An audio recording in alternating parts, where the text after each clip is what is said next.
This is the MTPredictor weekly update for September 16th.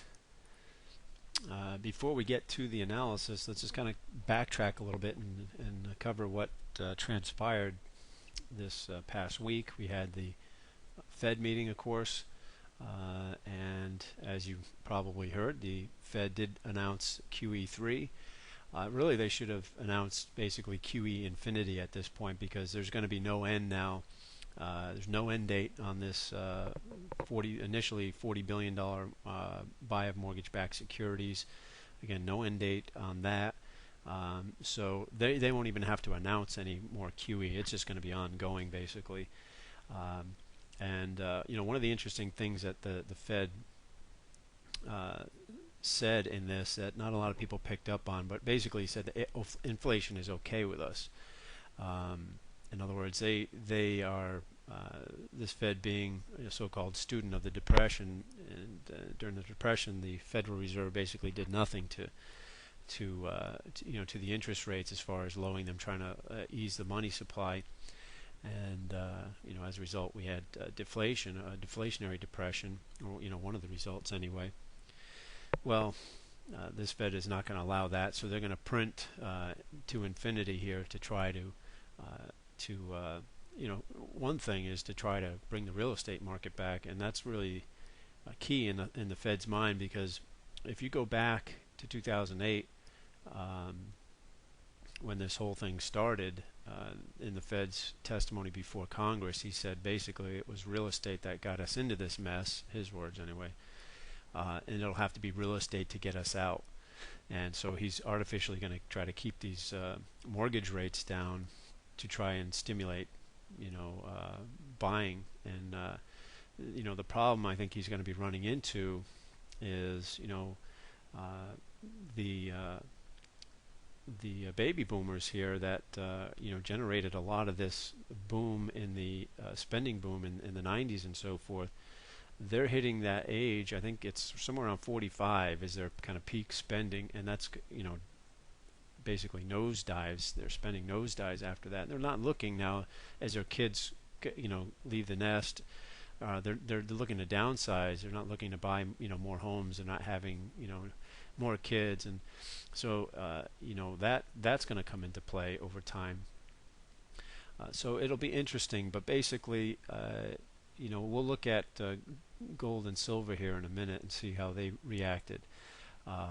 But this QE is going to be ongoing. We already know now the ECB has got carte blanche to purchase bonds. So we've got the printing presses worldwide, and it doesn't matter if it brings inflation or deflation. With the deficits and the adding to our debt every year here, it's we're going to hit a currency crisis at some point, and it doesn't matter if we go into deflation or inflation. As far as we talk about the price of gold and silver and what they'll be worth.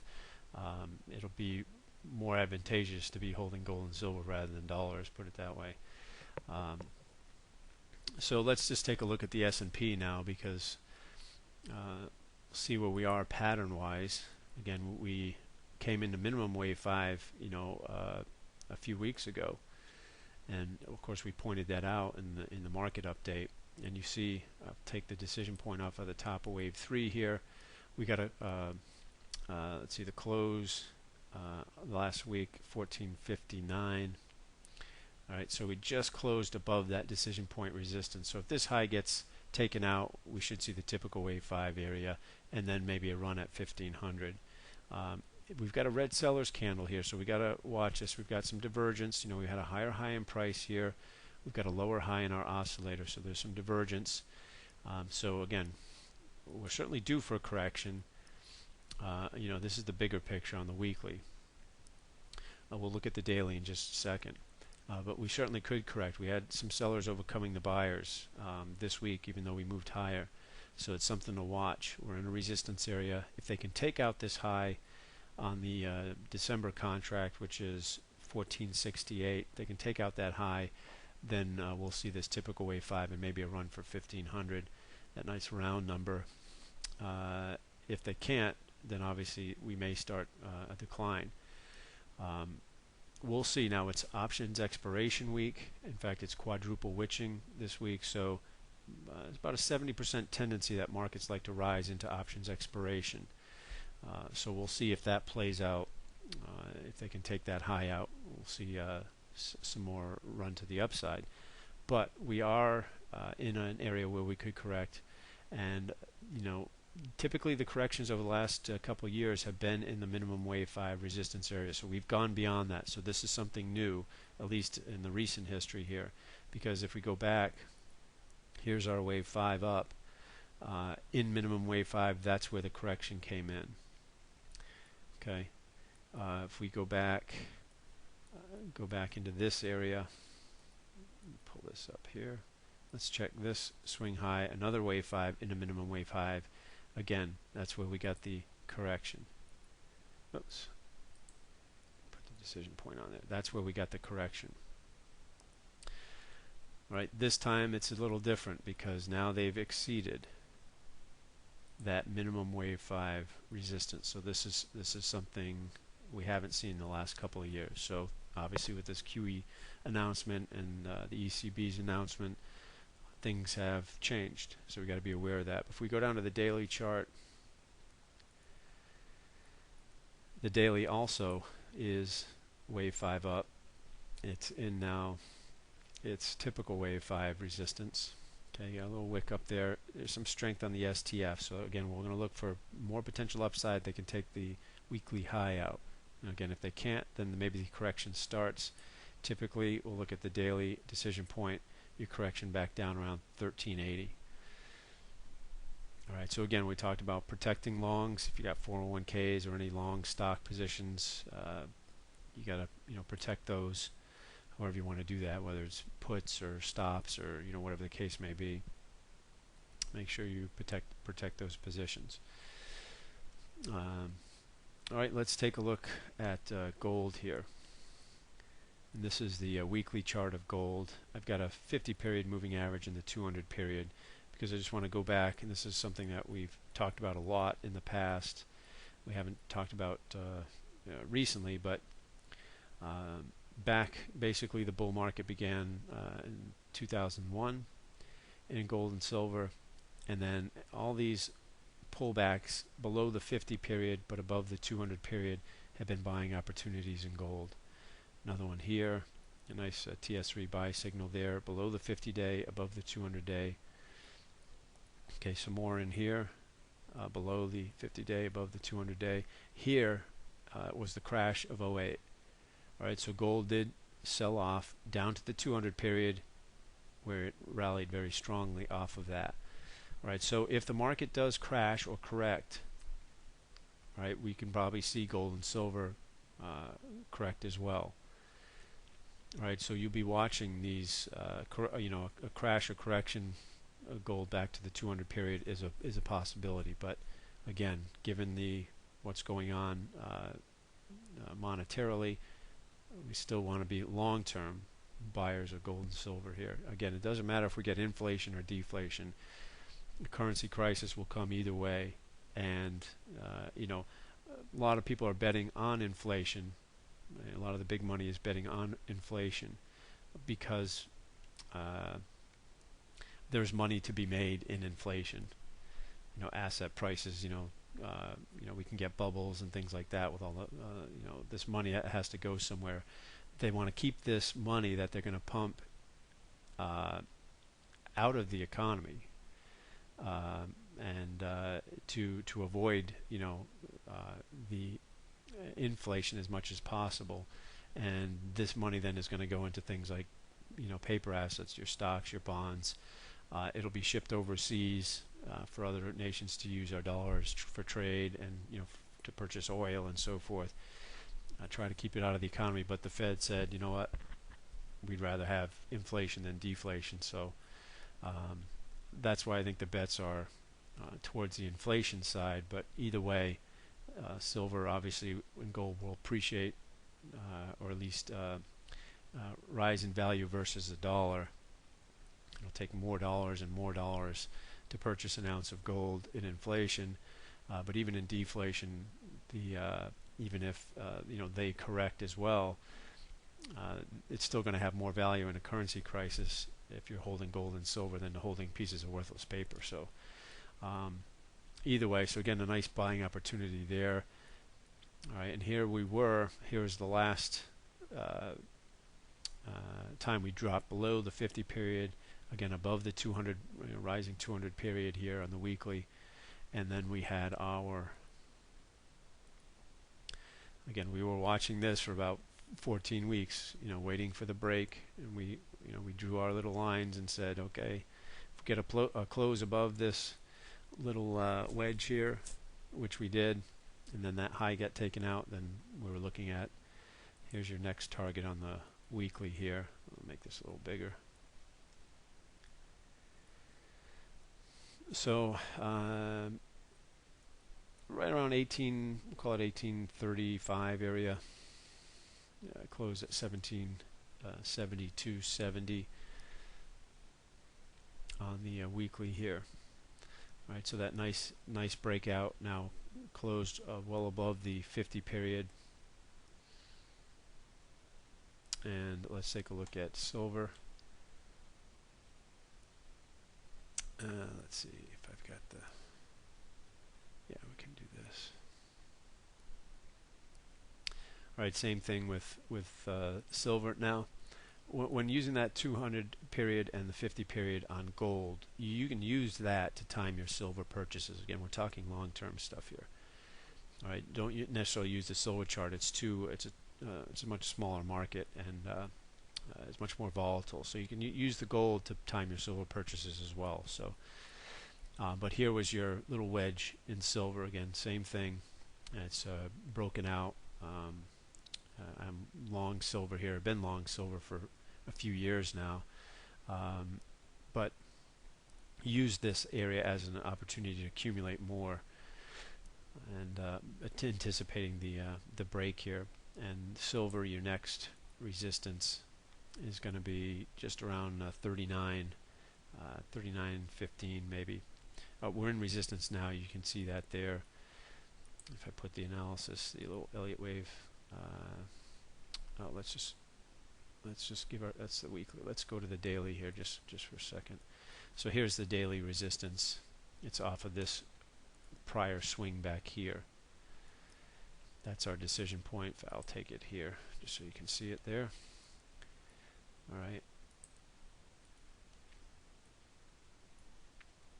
So a little high volume spike there with the red seller's candle may tell us that some selling is going to come in there. We can project wave 4 down just to give us the next support area, which is right around 32.15. All right, so this thing's not going to go straight to the moon. So it's going to, chances are we'll get some type of pullback. It may be shallow. We've got a lot of strength on the STF, meaning there's more upside ahead. But so we'll watch that. And we were looking too at the, if you want to look at some of these stock markets in Europe. In fact, here's Greek. Here's the ETF for Greece. Very similar to what we saw, that pattern in gold and silver, this kind of consolidation and then the break. So this market is now breaking out. I mean, this back here, this day alone, Greece was up 6%. I think it was that day that our market was up a couple hundred points. Well, Greece, that market was up 6%, and of course it's up a lot more. It's come into some again, little wave 3. We can project wave 4 down there, but at any rate, this is an interesting, and a lot of these European markets, Austria, you can pull up those charts. They've got ETFs too. Take a look at those. If you're going to be a buyer on those, you buy on pullbacks though at this point. But interesting, breaking out potentially, maybe new bull markets with all the quantitative easing around the world now. That money's got to go somewhere. Again, be cautious. If you're going to be a buyer, buy on pullbacks and support. All right, let's take a look at the euro, because the euro has benefited from our dollar printing here. Let's scrunch this up a little bit. So we knew the euro had come into some support, that this trend, which was down, may turn in the other direction, at least correct back to this wave 4 DP, which is typical. A lot of strength on the STF, telling us there was more upside ahead. They got a close above the decision point, and that high was taken out on Friday, telling us that this decision point, that's, the market needed to make its decision, and its decision was to move higher here. And here's your next. If they take this area out, the tendency is that we're going to see this area, which is the decision point off of the top of wave 1 back here. Did I get it? Yeah. This is actually the weekly decision point. This will be our daily decision point off of the top of week 1. Let me just extend this box here. So here's the next target on the daily. Oops, daily didn't quite get that on there. All right, that sits right around 34.20. So we'll watch that. That's the tendency. If they take out the wave 4 DP, the tendency is they're going to wipe this little 5-wave pattern down to the upside. All right, so inverse to that, let's look at the dollar here. Hold on.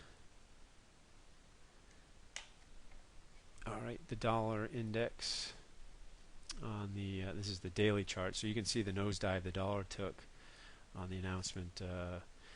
This actually started, the slide started at the Fed meeting in Wyoming there, Jackson Hole. All right, and then the QE announcement tanked again. You saw bonds tank off as well. And let's just look at the weekly here, the dollar. So the dollar, made the significant low back here, wasn't able to get to this target before all the intervention started coming in, and that happens. We'll watch this. You get a blue buyer's candle on the weekly chart, a little high volume spike. If the low holds, then maybe we get some buying in the dollar on the low there, 78, 72. Get some maybe some buying coming in, but if they take that low out, then it just means this is probably going to accelerate to the downside. So you can see there was some prior support here. There's a little decision point support off of that will provide a little support. So we just came into that on last week. And then the significant support, next decision point support, the significant one will be down here below 74. That's off the last major low where this DP was there. So we'll keep our eye on that. And then let's just take a look at oil. So again, oil continued to progress off that double bottom on the weekly chart here. We had some resistance in this wave 2 or B, which would be wave B basically. On the daily chart,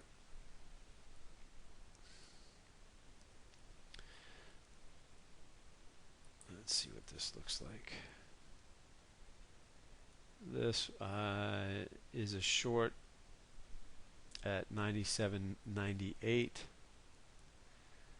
If it gets there with a target at 93.14. Again, this one again was a short that stopped.